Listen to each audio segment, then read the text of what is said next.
Well, hello everybody. I am so glad you joined me on this Tuesday night. And I was trying to remember which day it is because it's one of those weeks where it feels like we should be further into the week than we are. So, I am Tara Tuchel, and I'm the face behind Autism Little Learners. And I create materials and resources to help educators and parents of young children with autism. And I'm really glad to be here tonight. I talk about a variety of topics, but I'm really glad to be here tonight to give you 5 tips for meeting the sensory needs of young autistic children. No matter what realm we fall under, whether we're a parent, a speech language pathologist, a special ed teacher, a para, um, self regulation is something that affects all of us. When our students are not regulated, when they're having periods of dysregulation throughout the day, we really, it affects their ability to do their work. It affects their ability to transition, to pay attention, to be part of a group. And so that's why self-regulation is such a hot topic. So welcome, and I see everyone popping in. Let me know in the comments where you're watching from. I love seeing where you're watching from. I am, if you'll notice my earrings, I'm in Wisconsin. I teach in Minnesota, but I live in Wisconsin, and I got to go to the Packer game on Sunday afternoon, and we won. It was a great game.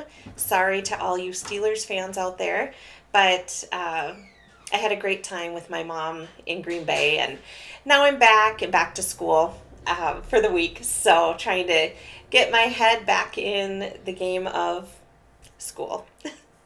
Anyway, hi Shauna from Tampa, and Sandra in Ontario, Debbie in Missouri, and Amy in Minnesota, Yesenia, I think that's how you pronounce it maybe, from Texas, and Alexa from Florida. You guys, it's great to have you here. I am not going to waste your time. I'm going to get right to it tonight. I'm going to give you my 5 tips, and I'm going to give you some ideas for resources that you could use also to support self-regulation. Like I said, it affects everything with our students. We're not going to have a good day in class and get maximum learning done if bodies aren't self-regulated. So, first of all, what is self-regulation? Self-regulation are a set of skills or techniques that can help us, help kids, help people stay in control of their emotions and their bodies. And so self-regulation is really important because, if we're not self-regulated, if children in our class aren't self-regulated, it's going to be really hard to learn. So when we have children bouncing off the walls or having a tantrum, their bodies are showing us signs that they're dysregulated. Then you add in communication differences and delays, and what I say a lot of times is behavior is communication. So they're trying to tell us something. They're either trying to tell us something sensory-wise is going on. And with that, it's really great to work with your OT, especially if you have a sensory-based OT, to kind of work through why they're dysregulated and what can help. But today I'm going to share some things that I have found over 22 years of teaching, common things that have helped. So let me know in the comments, do you have students or children that have difficulty from time to time? It could be daily, it could be hourly, with self-regulation. Just give me a thumbs up or a yes. Yep, we have issues with self-regulation, and that's probably why you're here, right? So sometimes it's due to being overtired or overstimulated, frustrated, stressed, a variety of factors. Yes, people are saying yes. We have kids that are just not regulated throughout the day, and that's okay. We'll meet them where they're at, and we will build strategies to help them have their body and mind in a calm, regulated state whenever possible. I think the hard thing for us is with the young children, like, where do we even start? All right, so I'm going to tell you.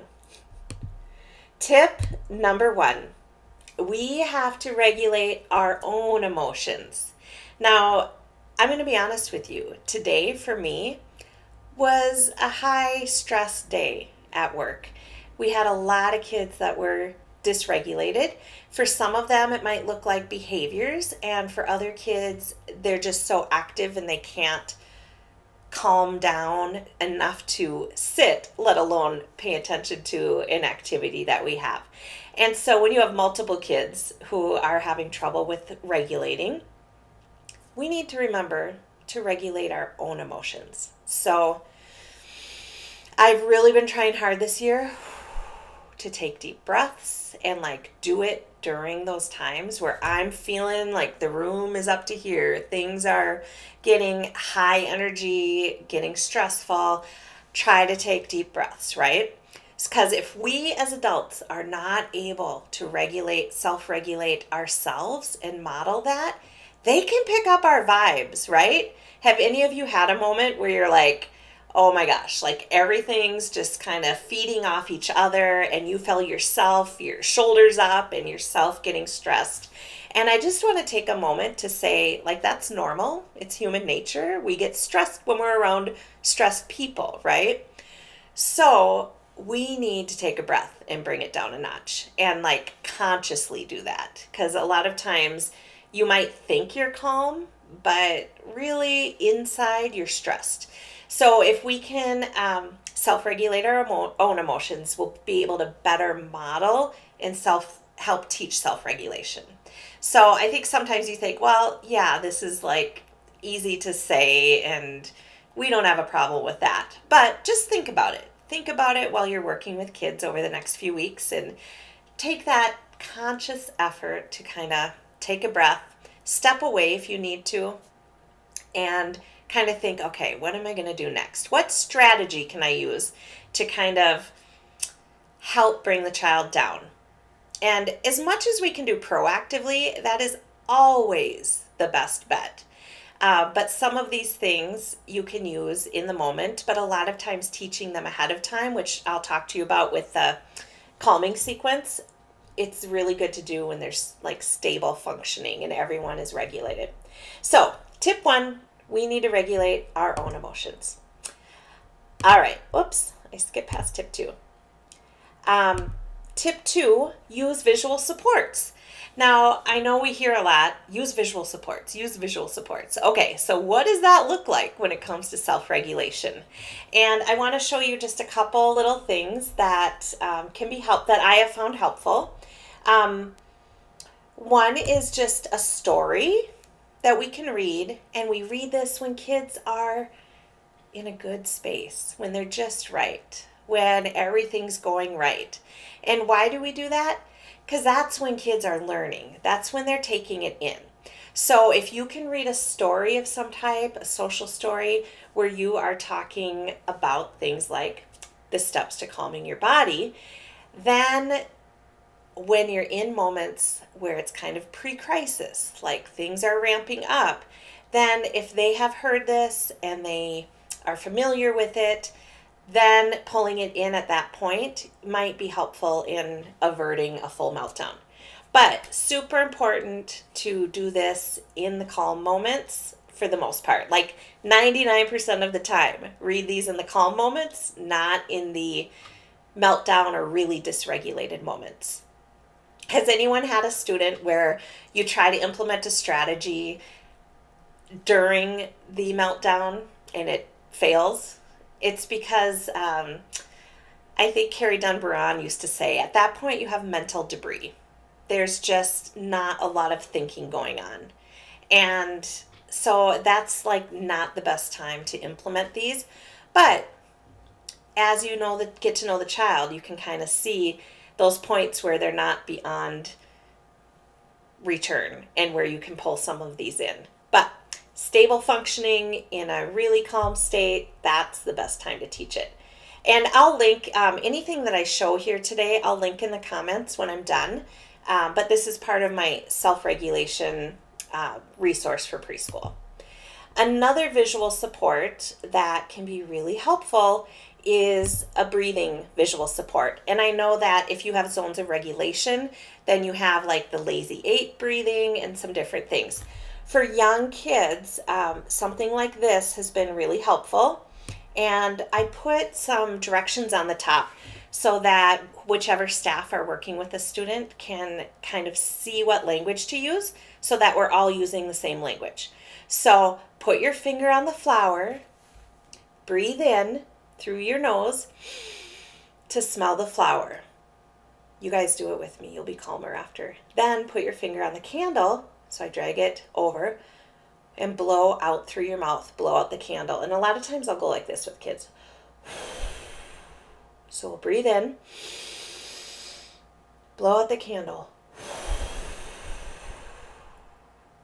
And that's a way, my students are young. They're 3 years old and 4 years old.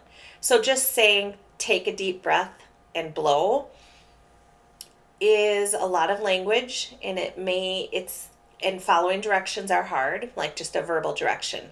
So adding in this visual with the flower and the candle are really helpful, and then they can put their finger on it and it makes it a little bit hands-on too. So something like this. So when I'm saying visual supports, it's this kind of thing. I'm going to show you one more thing here. All right, I'm going to go full screen so you can see it. Okay, so right here, this one is a little check-in. And this one, I made like a smaller version of my I feel I need. And so here you can have it be to, each student can have their own. So you can really make it individualized to your student. So at first with my littles, like we're just working on happy, sad, mad. All right. So we want them to be able to say, I feel happy, I need, or I feel sad or mad. Okay, so I'll model it for you. Students crying or upset, or you can see it starting to build. Okay, how do you feel?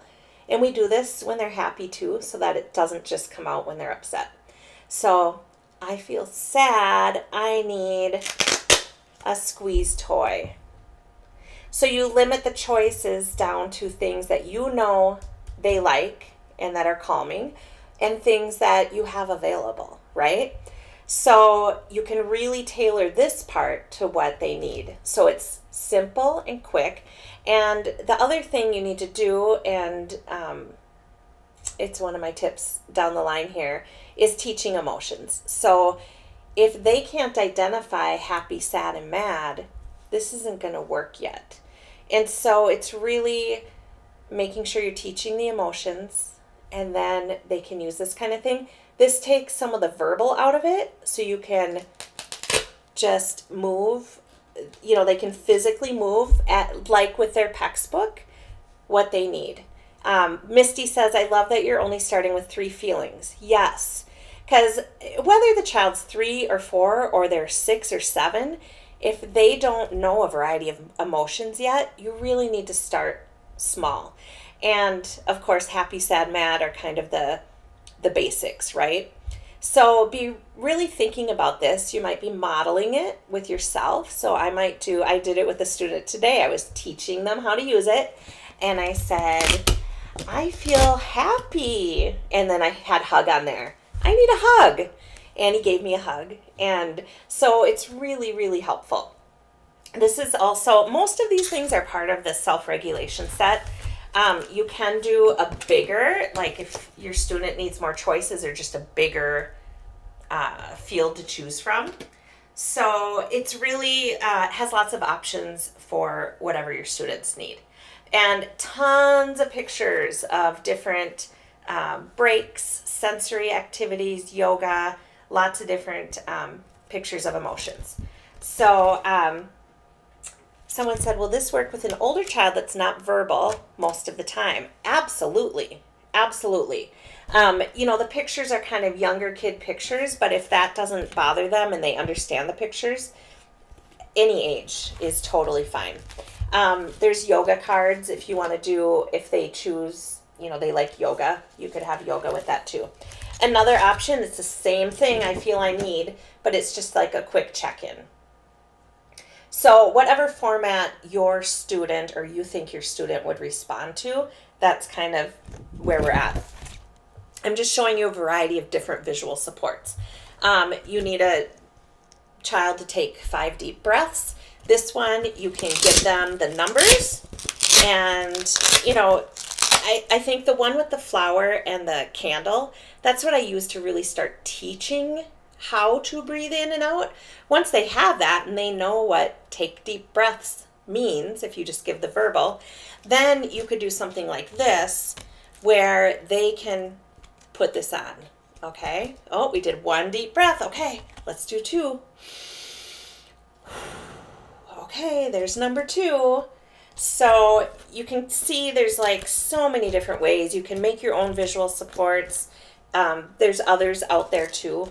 But anytime you can make something visual, it's really going to help a lot.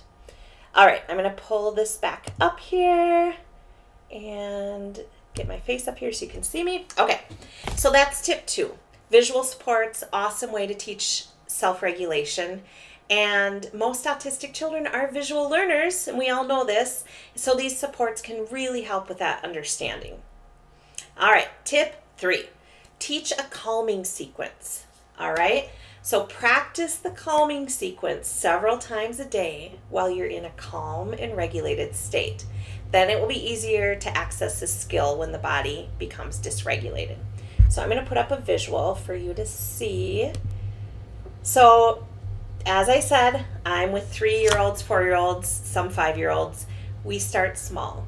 So this is just a simple 3-step calming sequence that you can do anywhere. So this would be the deep breaths.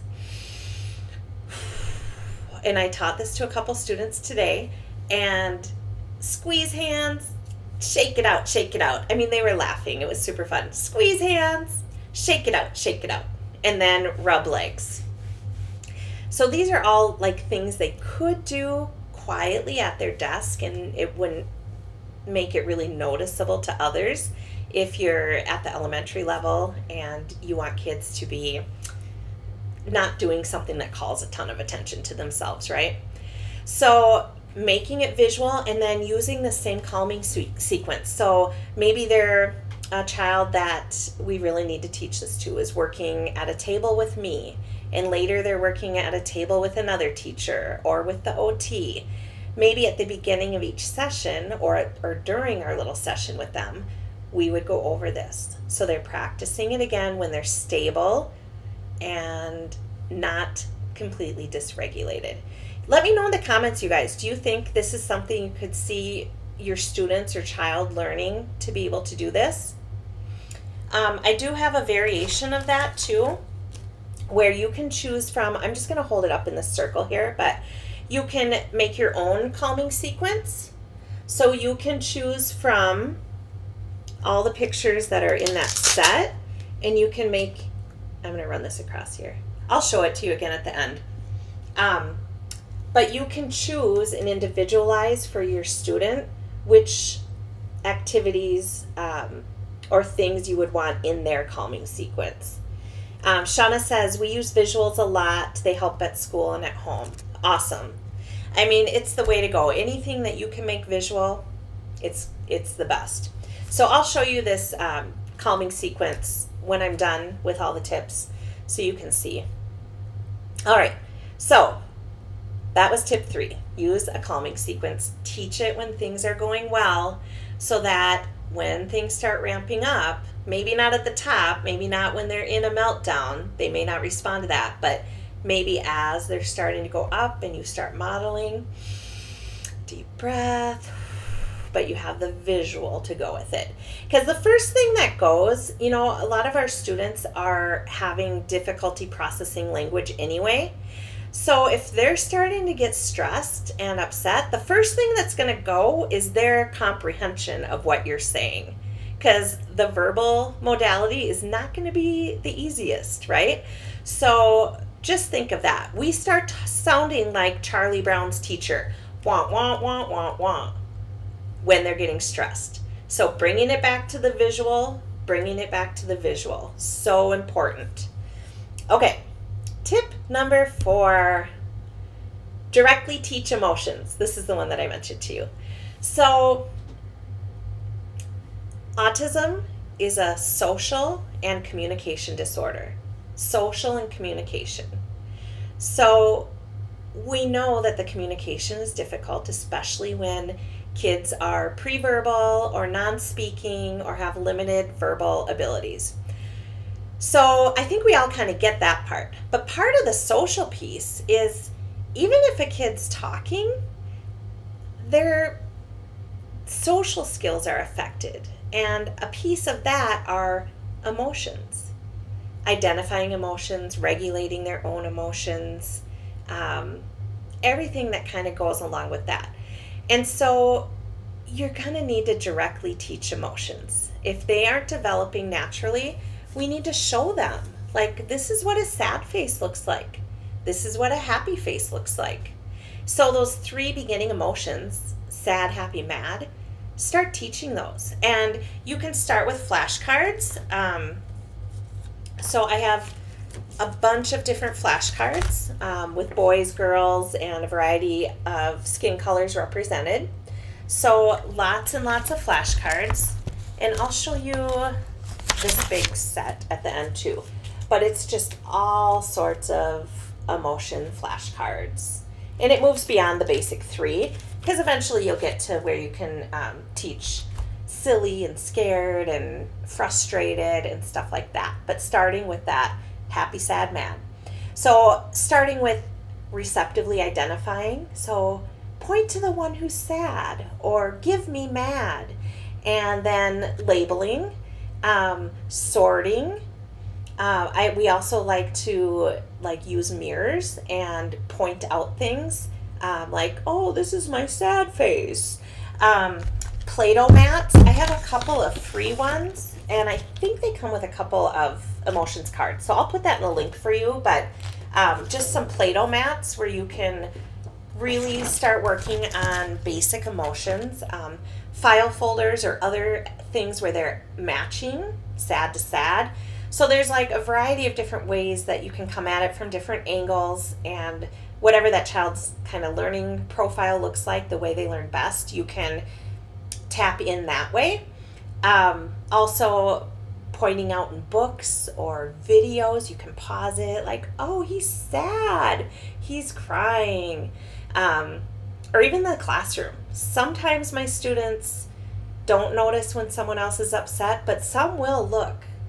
And even though maybe they're pre-verbal, they will look, and I know they noticed. So I always try to label it. And if you happen to have a picture with you, even better. But, oh, he sounds mad. That's mad. Oh, and I make the face. So they can start to make those connections. Because flashcards and stuff are great for getting it going, but they can only do so much, because real faces don't just stay like that. They move around, people make noises.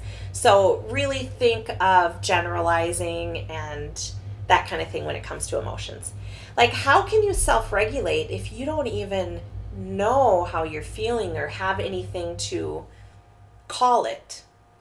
So teaching emotions is really, really important. All right. Tip 5. Tip 5, use fidget toys. And this is the fun one. I don't know if you've seen on Instagram or Facebook, I've had last week was kind of my fidget toy week, where I pointed out all my favorite. Let me know in the comments, did you see my blog post or any of the pictures of my top 9 favorite fidget toys? I'll be sure to post it in the comments here so you can look. We love our fidget toys. However, the blog post is about fidget toys that meet teacher criteria. And you guys know what I'm talking about, right? They have to have certain criteria. They can't fall apart on the first use, like that happened 2 weeks ago. Brand new fidget toy, a little stretchy thing, the child pulled it and it broke. So you want them to be durable. You want them to be quiet, as quiet as you can be, right? You can't have a fidget toy that's making all this crazy noise, or it's just going to be distracting to everybody. Um, and then, the third one was kids need to like them. They have to pass the kid test too. So I'll post that for you guys to see, but like I love the Simple Dimple. And I accidentally left my lanyard in Green Bay when I went to the Packer game this weekend because I had my Simple Dimple on it that just has like two, and it's perfect to put on a lanyard. And I'll tell you what, if you look at my blog post, you'll see what they look like, the one of these that has two. Children are drawn to these, and that having that little Simple Dimple on my lanyard and all of my Paras lanyards has saved us from so many meltdowns, or at least halts in transitions. So transitions from A to B that have broken down, right? AKA child drops to floor. Okay, we're on the way back from gym. We have our visual supports. We know where we're going. They know where we're going, but they drop to the ground. Yeah, I'm not going to pick them up. That's not going to teach or help with anything. Like, we really try our very best to wait the child out. But this lanyard is like a miracle. So the lanyard with the Simple Dimple, just the little two, the one with two, a lot of times all I have to do is hold it out and like kind of call attention to it by playing with it. Boop, child stands up, starts walking with me. I'll let them hold it, use it as a transition object. I don't look at that as, oh, they just got rewarded for their behavior. No. I look at it as we just redirected their attention from this meltdown or this just laying on the ground, avoidance or whatever it was, to now their mind's thinking about something else and they're moving. Let's keep the motion going. We always say, once they're moving, keep them moving. So, you guys, do you ever feel like sometimes when you're trying a strategy, you feel like an outside person might say, oh, you're just rewarding that behavior, right? Like, we're always walking that little line. But with a transition object, yes, the Simple Dimple, like, I'm serious. I look at it as a redirection tool, not as I'm giving them a reward for bad behavior. It's just the lens and how you look at it. But we just had that talk today with our paras because we're like, you're going to feel like, oh, am I rewarding them or whatever? Like, I don't give it that much thought. If a child's on the ground and enticing them with this fun thing that's going to just bring their mind somewhere else and get them going, and they start walking, like, that's a win for me. And also the Simple Dimple, since it's like a sensory tool, a fidget toy, it can help with that self-regulation on the way back to the classroom. So that's a win for me. All right. And then a bonus tip that I have. I mean, I'm a speech language pathologist, so we're not going to get through this without me saying, make sure that the child has an effective communication system. I'm going to back up a little bit. Janelle says, yes, I hear this every day. It's really frustrating. She's hearing, oh, you're rewarding them with that or whatever. So let's start reframing that and telling people, actually, it's something I had planned out and it's a redirection tool. And it's a big difference than just giving in, right? Like giving in and rewarding the behavior would be, I said no to this toy and they had a fit, so I gave it to them, right? That's not what's happening. Like, I have this little carrot that I chose that I'm going to dangle, and they get up so they can have it as a transition object. So yes, there's a fine line, but I hope that example kind of helps a little bit. All right, back to my favorite thing, making sure the child has an effective communication system. So in addition to all these things and like the I feel I need, we want to make sure that kids can communicate to us what they want and what they need. So if my student, if their main goal is communication and they say, we bring their book to them. So in a moment where you can tell they're getting stressed, sometimes just presenting their textbook and saying, what do you want? And sometimes they're too dysregulated and they're not able to pick. They might kick it aside, hit it, throw it. Okay, that tells you they're too far gone right now. They're too dysregulated to try to communicate. Then you can move on to other things. But what if someone is on the floor and they're kind of starting to get stressed, they drop down, and you bring the book and they say, I want break, or I want swing. Oh my gosh, they're communicating, right?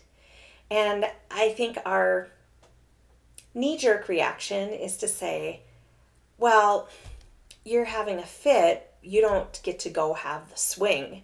But man, I mean, they're communicating. What are we going to honor? Are we going to power struggle through this meltdown on the floor? Or are we going to try to get them to communicate, and then when they do, honor that, right? Each time something like this happens, it gives you more information about that child. So my student, let's say, that melted down on the way from gym class to my class, and that little sensory toy got them walking, then our team is going to talk to each other and say, you guys, he's had a couple drops to the ground on the way back from gym class, but this works. Let's present him with this. We'll have it hiding or secret. And when it's time to transition from the gym to the classroom, we're going to give this to him. It's called a transition object, and it happens to be a fidget toy. But let's not wait for him to melt down, because we have the information saying that that's a hard transition. Let's not wait for him to melt down. Let's give it to him right away and be proactive, and he'll be redirected to this, and it's probably going to break that pattern, because our kids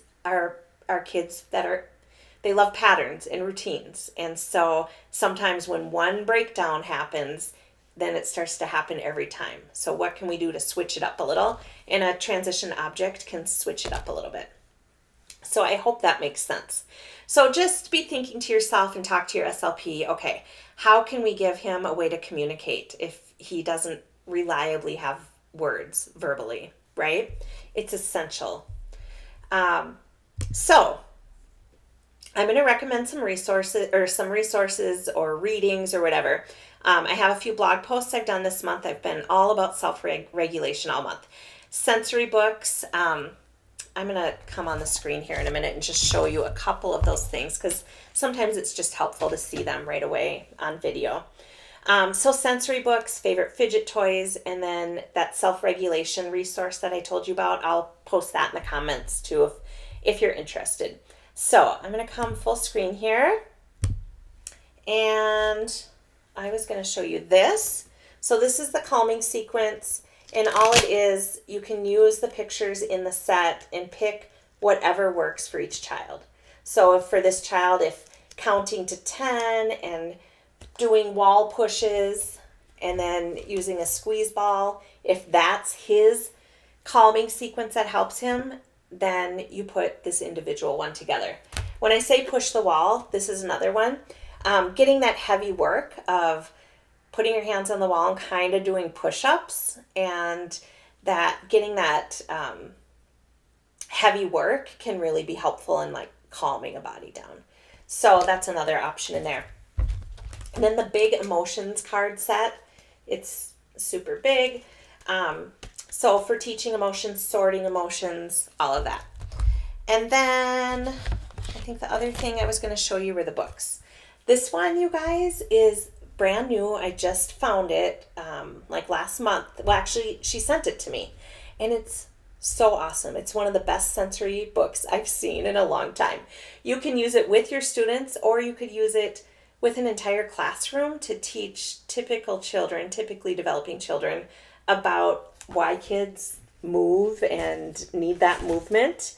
It talks about kids that maybe have sensitivities to smell. Oh, good. Shauna said we have that book. And the illustrations are great. And the book talks about, putting the shirt over the head feels tickly. And where are my hands? I can't move. I'm stuck. Push, push, push. It talks about all these little sensory things like, okay, are these my itchy pants? I can check to make sure they're my good pants. No tag. So all those little sensory things that might bother kids during the day, this book, it's new and it's so good. So I'll put the link down there. Another great book for our kids and for explaining it in a classroom is Headphones. And it says a book for children with autism and sensory disorders. So it explains the sounds and how things are loud and how the headphones can really help some kids. So I love it. I love anything that explains. I love that in this picture, she even has her little sentence strip. I want headphones. So awesome, short and to the point, not too many words. That's what I need to for my class. And then 2 more books, and I'll let you go for tonight. Breathe Like a Bear. So this one also, you can get it paperback or hardcover, but I got a board book because board books are more sturdy in my classroom. But it's just the story of this bear. He's looking for a cave, and he's going to rest. And then it talks about in her cave, bear breathes slowly in and slowly out. So this is another one where you could bring in the candle and the flower and do this together. Okay, the bear's going to smell the flower and he's going to blow the candle out. Super cute illustrations. So I love it because look at how many words there are, right? Like with my students and my young kids, I can't have 3 sentences per page or more because it's too much. So let me know, are you with me? Do you need books that have less words? There need to be more. So you guys start writing books and make books with less words. This one's a little more wordy. It's probably better for elementary age, but Arnie and his school tools. It has sensory tools that kids might use or see in the classroom. And so for him, it talks about why sitting is hard and how his body needs to move. And so it shows him like with a little koosh ball, like a sensory toy. It shows him with a weighted vest, a pencil chewy, headphones. So I love that it gives all these examples and normalizes it. I think that is the amazing part of this book. And I think all of our students, even in the regular classroom now, they're all used to seeing fidget toys like, hello, Poppets are the craze right now, right? So this is the best time to talk about and normalize some of these sensory toys. And kind of everyone's using them. It's not just our students. And so all of these help with self-regulation. So I hope that tonight I provided you with a little insight into kind of how I think about self-regulation and sensory issues with young children with autism. And you guys in the comments, let me know, like, what was your takeaway? What piece that I talked about do you think you could see yourself using in your classroom? That gives me a lot of great feedback into like what to talk more about in the future. So I think I'm going to have some weekly Facebook Lives coming up. I'm trying to get the schedule ironed out. So it may start next week. We always do Tuesdays at 7 because that's just kind of our time. So stay tuned and check back, and I will let you know when the next one will be for sure. But I'm going to talk a lot more about visual supports and like visual schedules and how to use those. So stay tuned, and you guys have an awesome night. And I feel like it should be Thursday today and it's only Tuesday. So let's make it through this week together, right? All right. Have a great week, and I'll see you next time.